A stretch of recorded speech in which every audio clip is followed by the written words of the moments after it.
I'm tired. I am really tired. Earlier this week I was talking to a friend, Jeff, and he wants to quit. Why does he want to quit his job? Because his new boss is not listening. Jeff works for a large multinational company and he's been there for more than 10 years. Last year, Jeff got a new boss and then things changed dramatically. The new boss is laser focused on goals and getting stuff done. The new boss simply tells people what to do and moves people between teams to make it happen.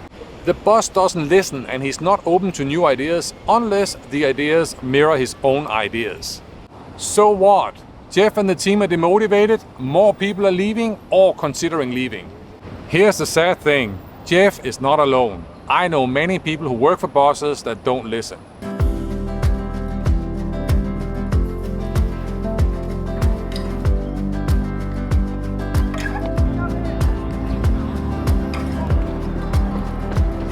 Is listening important? Absolutely. So why am I tired? Because we should know better. These leaders should know better. A 2022 study found that all generations value leaders who are able to listen and understand employees at all levels. The result shows that people really value the human side of leadership. Yet another study found that 45% of 1,000 CEOs said that their biggest blind spot was not listening to others. How sad is that? Now, let me show you what great looks like. Some 10 years ago, our then Swire Chairman James Hughes-Hallett was visiting Hong Kong to attend a number of board meetings. Despite his busy schedule, James made a special request to see our team that is focused on leadership development within Swire. 6 of us went to the head office in Hong Kong. I had my suit on. I was ready to meet the chairman for the first time. We had a 1-hour meeting booked with the chairman from 10 to 11 a.m. Precisely at 10, James entered the room with a big smile on his face. James went around the room, shook everyone's hand and addressed each person by their first name. Yeah, he knew our names even though it was the first time he met most of us. And then he sat down.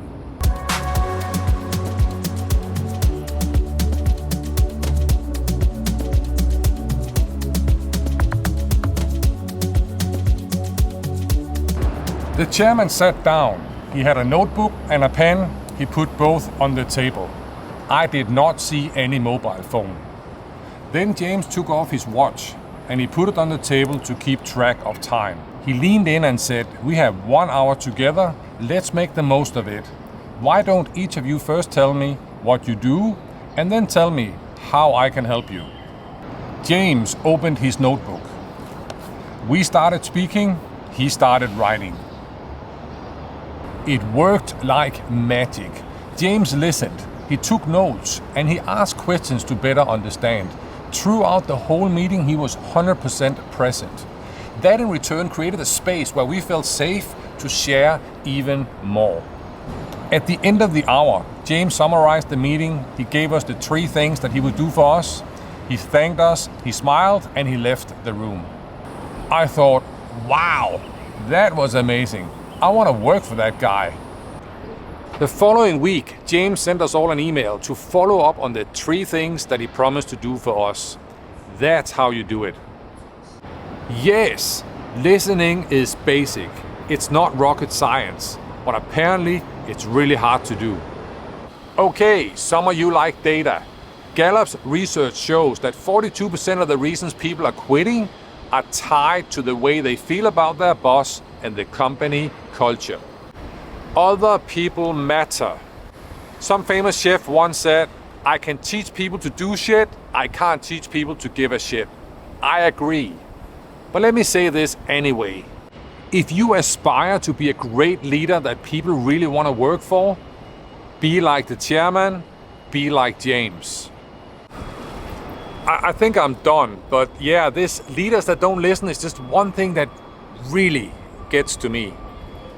But I'm still Tomas Bay, and until next time, make things better and make better things. Boom.